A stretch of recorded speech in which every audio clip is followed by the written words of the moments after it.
So I know you've had some wonderful talks on wisdom these past few weeks. Wisdom is, boy, it's such an interesting parami, isn't it? So it's the fourth, and I think it's kind of interesting to just maybe talk a little bit about the order.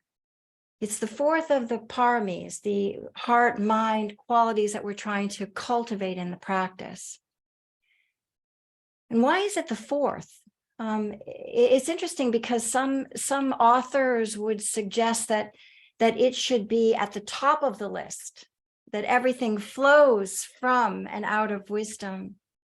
And some people will say that it's best at the end of the list because it is indeed the culmination of all of these qualities together. And they're all right. They're all right. And the fourth actually, follows suit. So I thought it might be nice to just take a step back and take a look at the paramis and see how they build upon one another. So the 10 paramis begins with generosity, because generosity is what opens our heart to the needs of others, to our own needs, and to the needs of the world that we inhabit. Generosity actually sets the stage for the heart, for the conditioning of all of the other paramis. It's open-heartedness, open heart-mindedness gives rise to the tendency toward sila, toward living an ethical lifestyle, which is the second parami. So we have generosity, then we have sila, an ethical lifestyle. In body, speech, and mind, we aim to be skillful, to do wholesome things that lead to wholesome results, and to avoid the things that lead to suffering. So an ethical lifestyle, you could say, perfects or refines generosity, because it is a generous act that we offer ourselves, others, and the world by living in an ethical way. It is an exceedingly generous act. And then this wish, though, to not cause harm is actually what gives rise to the third parami, which is renunciation, renouncing harmful acts of body, speech, and mind. Because when we start to recognize and realize that certain actions lead to our own and other people's suffering, we naturally start to orient towards renunciation, right? We don't want to cause harm. It doesn't feel good to cause harm. It doesn't lead us in a good direction, right?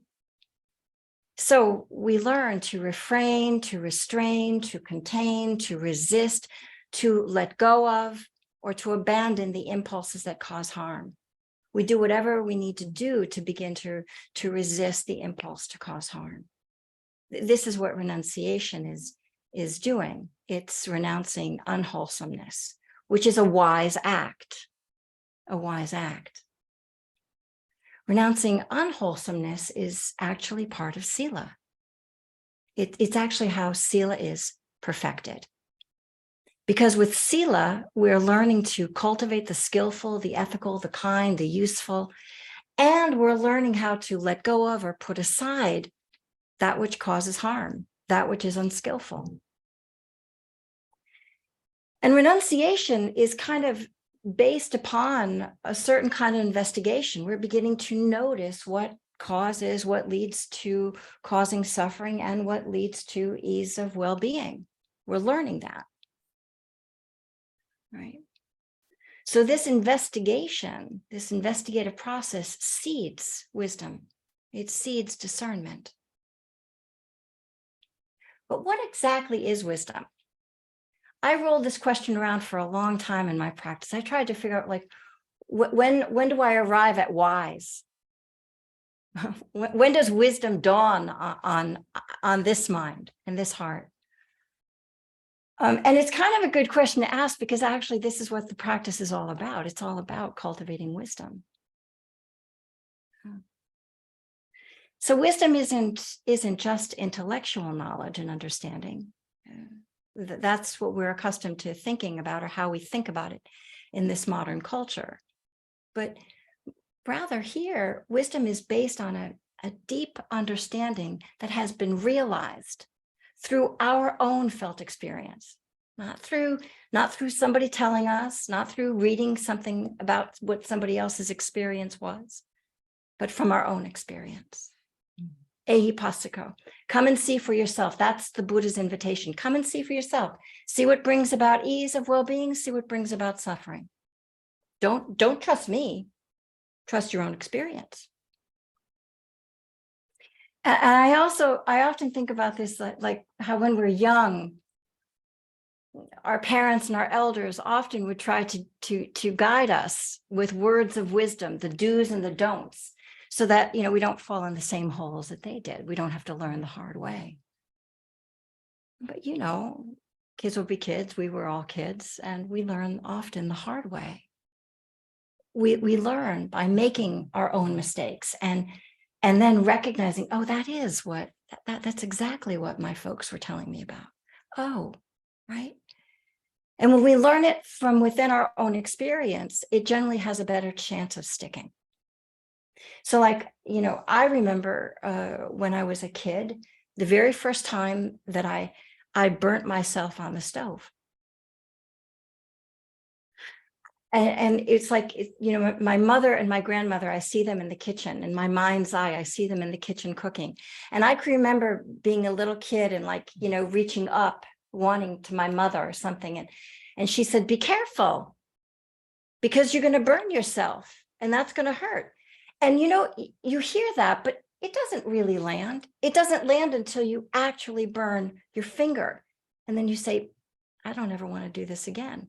But even still, it takes a few more burns, honestly, before we really learn to be mindful around hot things, right? We still burn ourselves, and we know better, but it takes a while for us to kind of up our game and be aware of what we are doing as we're doing it. Well, the Buddha also made some suggestions, right? He was suggesting to us that if we look more carefully and more directly into our own experience, that we may begin to see the many ingrained patterns of thought and behavior that contribute to our distress, that aren't aligned with our well-being.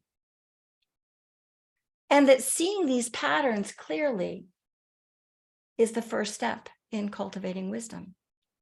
Because until we see anything, until we see it, we're held hostage to it. Yeah, I know it, but no, we don't. We have to see it clearly enough that we can say, oh, there it is again.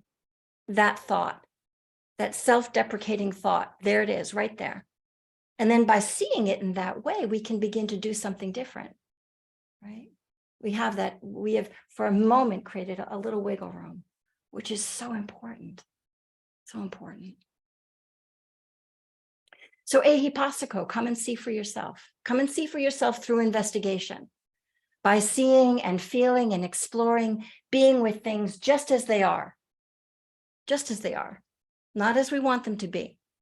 But by seeing things as they are, we can learn what causes harm and what causes ease of well-being.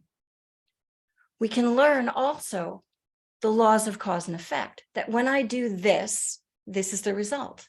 That is the result, right?